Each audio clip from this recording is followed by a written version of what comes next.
दोस्तों कल्पना कीजिए, एक ऐसी धातु जो सदियों से राजाओं की तिजोरी भरती आई, शादियों में चमक बिखेरती है और संकट के समय सबसे भरोसेमंद साथी बन जाती है। जी हां, मैं बात कर रही हूं सोने की।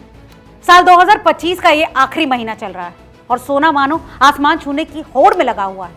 दोस्तों दिसंबर में ही ग्लोबल मार्केट में स्पॉट गोल्ड $4,500 प्रति आउंस के पार पहुंच चुका है, रिकॉर्ड पर रिकॉर्ड बना रहा है।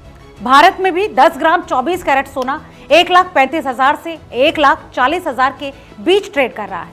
अब लोग हैरान हैं, खुश हैं और सबसे बड़ा सवाल पूछ रहे हैं कि 2026 में क्या होगा।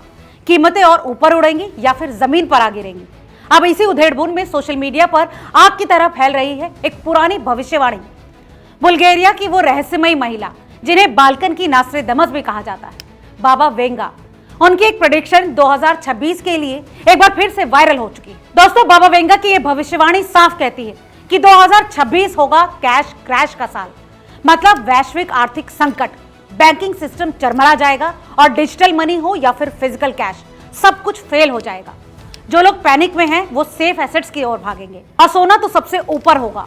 कुछ वायरल पोस्ट तो यहां तक कह रहे हैं कि सोने की कीमतें 20 से 40% तक और उछल सकती हैं और गोल्ड बन जाएगा सबसे बड़ा विनर। मगर जरा रुकिए, बाबा वेंगा की भविष्यवाणियां हमेशा सुर्खियां बटोरती हैं, मगर ज्यादातर सेंसेशनल क्लेम्स पर आधारित होती हैं। रियल में क्या कहते हैं मार्केट के बड़े एक्सपर्ट्स और बैंक्स, चलिए वो जानते हैं। दोस्तों गोल्डमैन सैक्स की माने तो सोना 2026 के अंत तक $4,900 प्रति आउंस तक पहुंचेगा।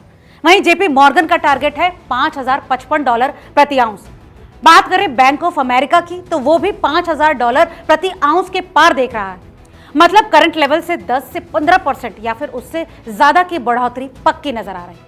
अगर बात करें वजह की कि आखिर इतने एक्सपर्ट्स सोने पर इतना कॉन्फिडेंस कैसे जता रहे हैं, दोस्तों इसके पीछे की सबसे बड़ी वजह है सेंट्रल बैंक की खरीदारी।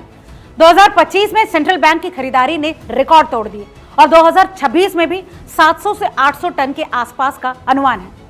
इसके अलावा चीन, भारत और इमर्जिंग देश भी ऐसे में लीड कर रहे हैं और अपने रिजर्व्स को गोल्ड से भर रहे हैं। जियोपॉलिटिकल टेंशन देखिए तो दुनिया में जहां तहां अस्थिरता, युद्ध का माहौल, सब कुछ गोल्ड की डिमांड को स्काई हाई कर रहा है। इसके अलावा अगर अमेरिकी फेड रेट कट्स करेगा तो गोल्ड होल्ड करना सस्ता होगा। एक तरफ जहां माइनिंग सप्लाई लिमिटेड है, वहीं ईटीएफ्स में पैसा बह रहा है। ये सारे फैक्टर्स मिलकर कीमतों को ऊपर धकेल रहे हैं। हाँ, रिस्क भी है। अगर स्टॉक मार्केट ज्यादा बूम कर गया, इकोनॉमी सुपर स्ट्रांग रही या सेंट्रल बैंक खरीदारी थोड़ी कम हुई तो प्रेशर आ सकता है। याद रखिए कि मार्केट कभी भी 100% प्रॉफिटेबल नहीं होता। अब भारत के लिए क्या मतलब है वो जानते हैं। अगर रुपया 90 से 95 के आसपास रहा तो 10 ग्राम सोना आसानी से 1,60,000 से 1,80,000 या फिर उससे ऊपर पहुंच सकता है। वहीं अगर रुपया और कमजोर हुआ तो 2 लाख का लेवल भी क्रॉस कर सकता है। कुल मिलाकर बाबा वेंगा की प्रेडिक्शन चाहे सही साबित हो या फिर ना हो, रियल फैक्टर्स तो सोने को सपोर्ट ही कर रहे हैं। दोस्तों इस हिसाब से 2026 गोल्ड के लिए गोल्डन ईयर बन सकता है। मगर याद रखिए, मार्केट अनप्रेडिक्टेबल है। कोई भी कदम उठाने से पहले रिसर्च जरूर कीजिए, फाइनेंशियल एडवाइजर से बात कीजिए और प्लानिंग से इन्वेस्ट कीजिए। दोस्तों आप क्या सोचते हैं, सोने में अभी इन्वेस्ट करना चाहिए या फिर थोड़ा इंतजार करना चाहिए? 2026 में कितना ऊपर जाएगा सोना? आपका अनुमान क्या है, हमें कमेंट करके जरूर बताएं। और हाँ, वीडियो अगर काम का लगा हो तो इसे लाइक और शेयर करना ना भूलिए।